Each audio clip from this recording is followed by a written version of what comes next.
Доброй ночи!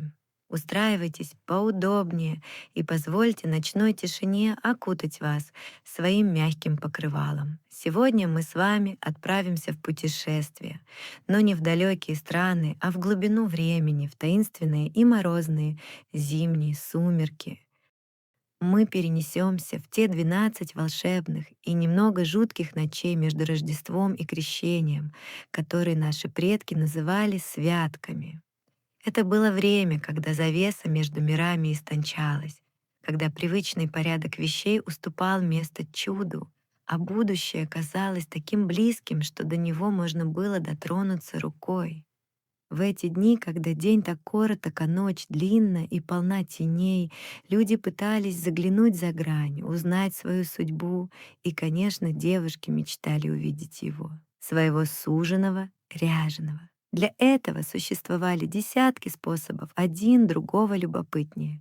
Лили в воду расплавленный воск, пытаясь разгадать в застывших фигурках образы грядущих событий.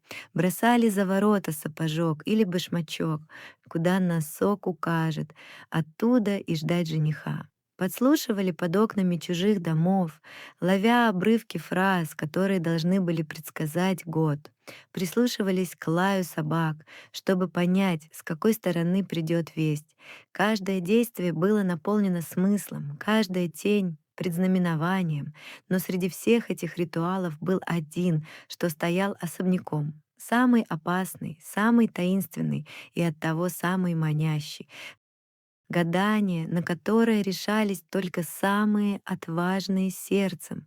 Оно не требовало шумной компании подруг, только абсолютного уединения, двух зеркал, двух свечей и безграничной смелости. Это был ритуал создания зеркального коридора. Легенды гласили, что в его бесконечной, уходящей в темноту анфиладе отражений можно было увидеть лицо будущего мужа. Но также говорили, что вместо долгожданного суженого из глубины мог явиться и сам хозяин сумрака. Сегодня мы с вами мысленно войдем в эту тихую, темную комнату, но не для того, чтобы испытывать судьбу, а для того, чтобы попытаться понять, что на самом деле происходит с человеком, который долгие часы вглядывается в пустоту, ожидая чуда или ужаса. Кого он там видит на самом деле? Гостя из иного мира или призрака, рожденного его собственным разумом? Давайте вместе пройдем по этому зеркальному коридору, освещенному лишь дрожащим пламенем свечи, и посмотрим, какие тайны он нам откроет. Зеркало. В нашей современной жизни это всего лишь предмет обихода. Мы смотримся в него по утрам, поправляем прическу, проверяем, все ли в порядке с одеждой. Оно наш верный, но безмолвный помощник, отражающий реальность без искажений, по крайней мере, так нам кажется. Но в культуре, в глубинной памяти народа зеркало — это нечто несравнимо большее. Это всегда граница, окно, портал, физический объект, обладающий мощнейшей метафизической символикой. Подумайте сами. Это двойник реальности, плоский, но в то же время бездонный предмет, у которого, по сути, нет обратной стороны. Он показывает нам мир, но мир перевернутый, зазеркальный. В фольклоре это неизменно порог, за которым начинается Навь, мир духов, мир потусторонний. Эта двойственная природа зеркала породила множество верований и запретов. Почему, когда в доме покойник, первым делом завешивают все зеркальные поверхности? Считалось, что душа, еще не покинувшая дом, может случайно попасть в зазеркалье, как в ловушку, и остаться там навсегда. Почему старые люди советовали не спать напротив зеркала? Потому что во сне душа человека беззащитна, ее может утянуть отражение. Зеркалу приписывали способность помнить все, что оно видело, накапливать энергию событий, эмоций, слов. Старинные зеркала в потускневшей от времени амальгаме хранят в себе истории многих поколений, и кто знает, что можно увидеть в их мутных глубинах, если вглядеться достаточно пристально. Они — безмолвные свидетели, чья память не стирается, Друзья, если вам понравилось видео, подписывайтесь на канал, чтобы ничего не пропустить. И обязательно пишите в комментариях, что вам еще хотелось бы посмотреть. Может, есть темы, которые вас давно интересуют. Итак, располагайтесь комфортно. Наше повествование начинается. С точки зрения психологии, этот трепет перед зеркалом тоже имеет свое объяснение. Французский мыслитель Жак Лакан ввел понятие стадии зеркала. Это короткий период в жизни младенца, когда он, впервые увидев свое отражение, вдруг осознает «это я». В этот момент происходит фундаментальное разделение. Человек впервые отделяет себя от окружающего мира, осознает границы своего тела и свою индивидуальность. Зеркало становится первым инструментом самопознания. И, возможно, цветочное гадание — это интуитивная попытка пойти дальше, сделать следующий шаг. Попытка увидеть в зеркале не просто свое нынешнее «я», а свое другое, свое будущее, свою судьбу, ту часть себя, которая еще не проявлена. Это путешествие от простого узнавания себя к встрече с неведомым внутри себя. Так простой предмет быта становится сценой для глубочайшей внутренней драмы.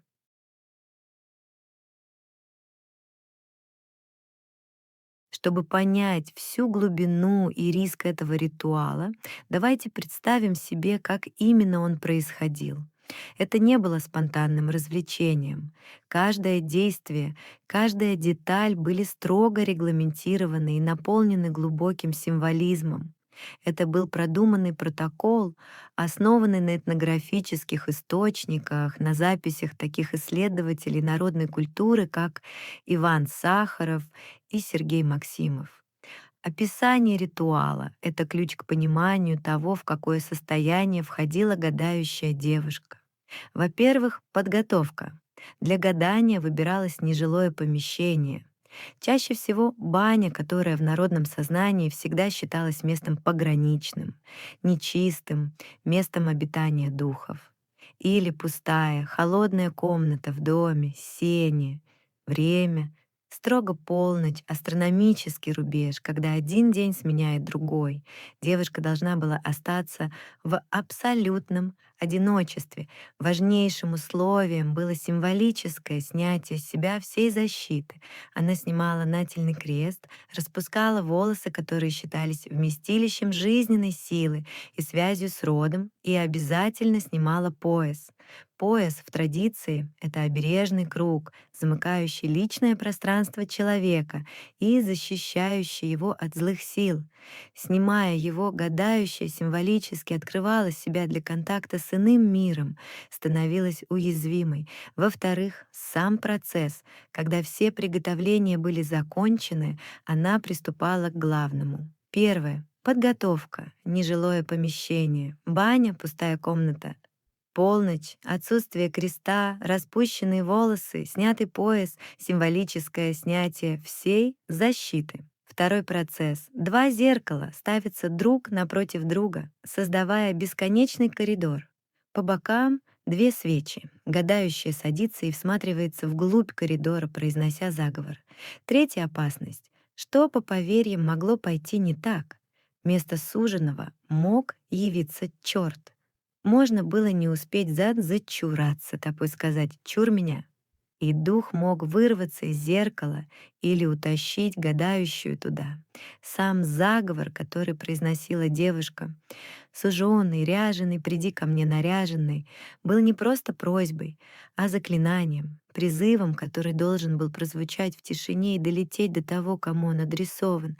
Она садилась между зеркалами и начинала долгое, напряженное вглядывание вглубь уходящей вдаль галереи отражений, где огоньки свечей становились все меньше и тусклее, пока не исчезали в непроглядной тьме.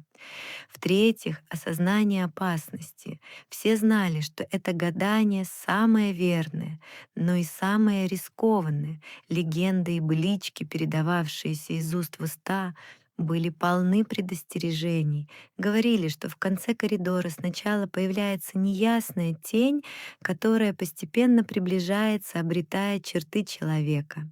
Это и был суженый, но нужно было внимательно следить за ним. Если образ был приятен, девушка должна была дождаться, пока он подойдет совсем близко, рассмотреть его лицо, а затем немедленно прервать ритуал. Для этого нужно было резко накинуть платок на одно из зеркал и произнести обережное слово «Чур меня».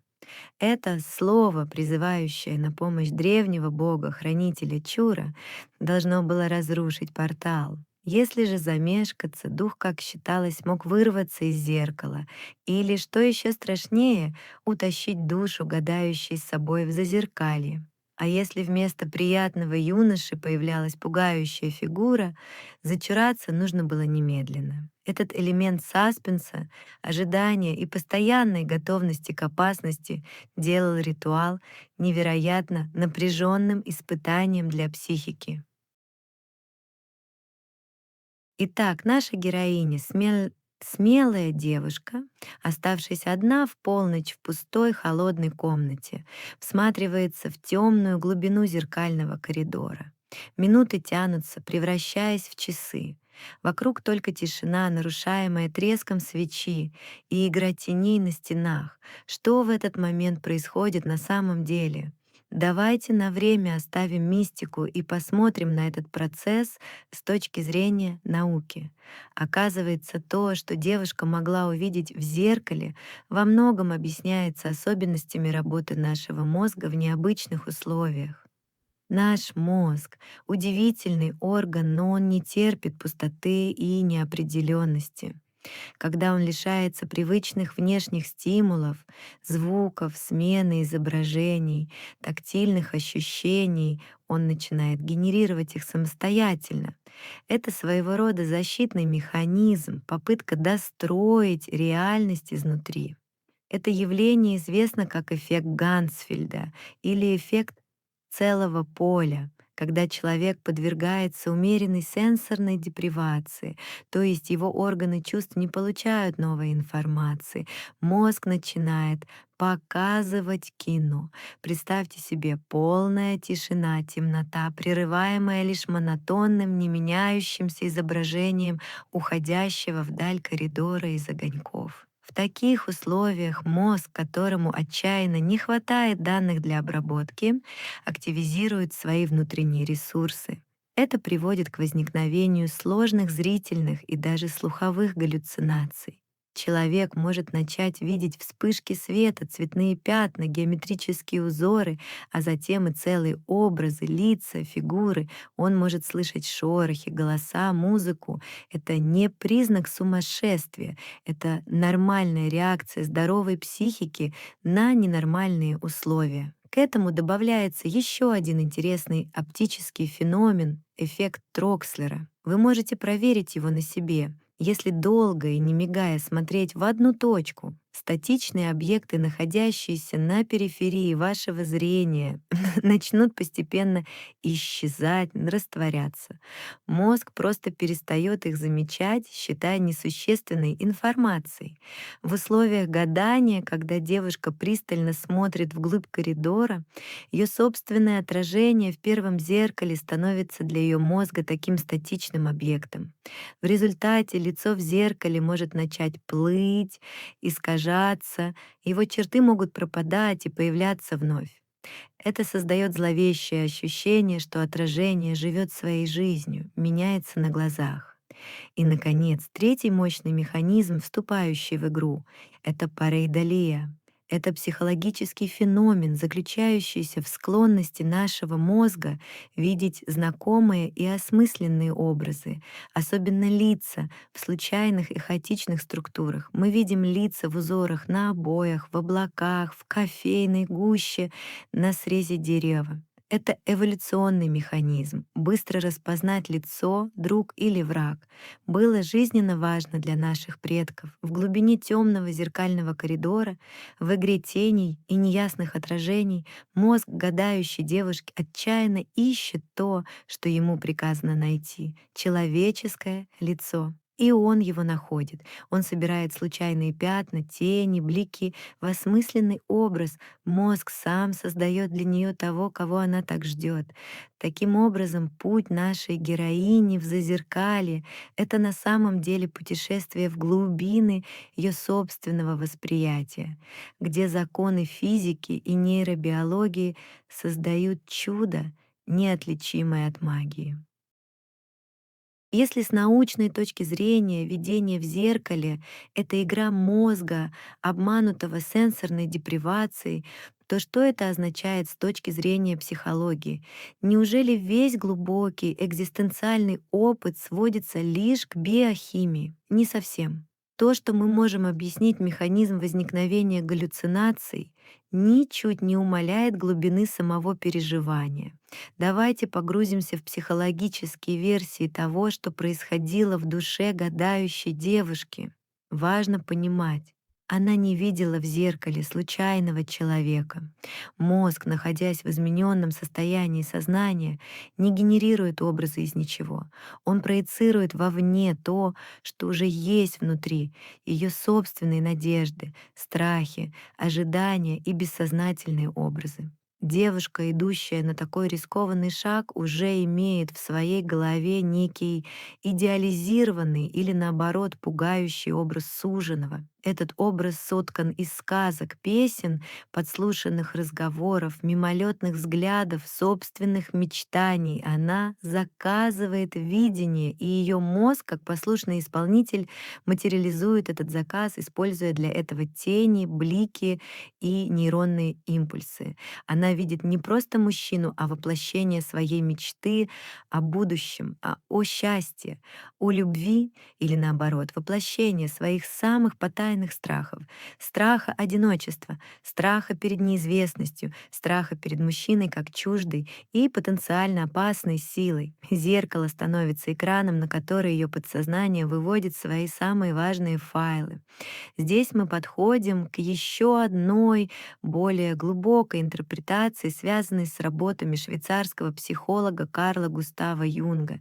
С его точки зрения, образ тому суженого, который девушка ищет в зеркале, это не просто будущий муж, это архетип, универсальный символ, который Юнг называл анимусом. Анимус — это бессознательная мужская часть женской психики. Это внутренний образ мужчины, который формируется на протяжении всей жизни и влияет на то, каких партнеров женщина выбирает и как строит с ними отношения. Таким образом, цветочное гадание можно рассматривать не как встречу с реальным женихом, а как встречу с самой собой, со своей скрытой, теневой стороной. Это диалог со своим внутренним мужчиной. Именно поэтому образ, являющийся из зеркальной глубины, мог быть как прекрасным и манящим, так и уродливым и пугающим. Если внутренняя мужская фигура гармонична, она является в образе прекрасного принца, защитника, возлюбленного. Если же она несет в себе подавленные страхи, негативный опыт, внутренние конфликты, она может явиться в образе демона, чудовища, самого черта. В этом смысле гадание превращается в рискованный сеанс самопсихоанализа без страховки. Это попытка увидеть и осознать ту часть себя, которая в обычной жизни скрыта глубоко в подсознании. И результат этой встречи мог как исцелить и дать надежду, так и глубоко травмировать. Это была игра с огнем, но огнем не мистическим, а огнем собственной души. Давайте на мгновение закроем глаза и перенесемся в ту самую комнату. Почувствуйте, как холодный воздух касается вашей кожи. Это не жилое помещение, баня или пустая горенка, выстывшая за долгий зимний день. Под ногами скрипят половицы, воздух пахнет деревом, воском и немного тревогой. Вокруг непроглядная тьма, и единственные источники света — два тонких язычка пламени, дрожащие на фитилях восковых свечей. Они отбрасывают на бревенчатые стены длинные пляшущие тени, которые живут своей собственной таинственной жизнью. В этой комнате вы не одни. Перед вами сидит девушка, Ее лица почти не видно, оно скрыто в полумраке. Видны лишь ее руки, сжимающие платок, и распущенные по плечам волосы, чернеющие в темноте. Она сидит неподвижно, как изваяние. Ее взгляд устремлен вперед, в точку, где реальность заканчивается и начинается бесконечность. Перед ней на столе стоят два зеркала, обращенные друг к другу. Они создают туннель, коридор из отражений, который уводит взгляд вглубь, в темноту, которая кажется густой и почти осязаемой. Ряды свечей, отражаясь снова и снова, уходят вдаль, становясь все меньше и тусклее, пока не превращаются в едва заметные искорки и не гаснут совсем. Кажется, что этот коридор настоящая дорога, ведущая в другой мир. В комнате стоит абсолютная тишина, настолько глубокая, что вы можете слышать, как гудит кровь в ваших ушах. Эту тишину нарушает лишь редкий сухой треск свечи, когда пламя добирается до узелка в фитиле. Этот звук кажется оглушительно громким. Девушка не шевелится, она вся ожидание. Часы идут, но здесь, в этом безвременье, они теряют всякий смысл. Прошел час или всего 5 минут. Кажется, что вечность. Ее глаза привыкли к темноте, и теперь она видит больше. Она видит, как дышат тени, как искажается ее собственное отражение, словно оно не ее, а чье-то чужое. Черты лица плывут, меняются, будто под водой. Ей начинает казаться, что в самой дальней точке коридора, там, где исчезает последний огонек, что-то шевелится, какая-то тень, чуть более плотная, чем остальные. Она не уверена, может быть, это просто игра воображения, усталость глаз. Она всматривается еще пристальнее, затаив дыхание, и тень, кажется, начинает медленно, очень медленно двигаться ей навстречу, вырастая из темноты. Напряжение в комнате становится почти невыносимым. Воздух густеет. Сейчас в любой момент может произойти что-то непоправимое, и только от нее зависит, чем закончится эта ночь. Так что же это было? Всего лишь игра воображения, обман зрения и слуха, спровоцированный необычными условиями, просто биохимия мозга и хорошо изученные психологические эффекты. С одной стороны, да, современная наука дает нам вполне рациональное и логичное объяснение тому, что происходило с гадающей девушкой в темной комнате. Мы можем разложить этот опыт на составляющие: сенсорная депривация, эффект Гансфельда, параидолия, проекция бессознательных страхов и желаний. Но значит ли это, что никакого чуда не было? Возможно, не стоит торопиться с выводами. То, что мы можем объяснить феномен, не отменяет и не обесценивает глубины самого переживания. Для девушки из XIX века, не знавшей о нейробиологии, это была абсолютно реальная, подлинная встреча с иным миром.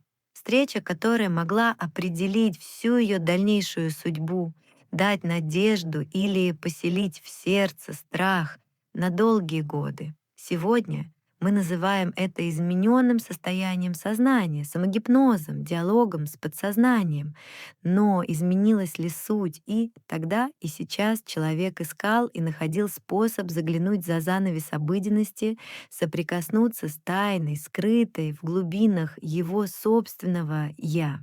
Цветочные гадания с зеркалом — это не столько наивная попытка узнать имя будущего мужа, сколько невероятно смелый и рискованный сеанс самопознания, путешествие в самые темные и неизведанные уголки своей души. Возможно, главный урок этой старинной традиции заключается в том, что самые важные ответы мы находим не во внешнем мире, а внутри себя. И самый главный вопрос, который стоит задать, мысленно вглядываясь в глубину зеркального коридора, это не кого я там увижу, а что мое подсознание хочет мне сегодня показать, какую правду о себе я готов услышать, и готовы ли вы к этому ответу решать только вам. Зеркало лишь отражает. А то, что в нем отразится, зависит только от того, кто в него смотрит. Спасибо, что провели это время со мной. Пусть ваши сновидения будут светлыми, а отражения всегда добрыми. Возвращайтесь за новыми историями.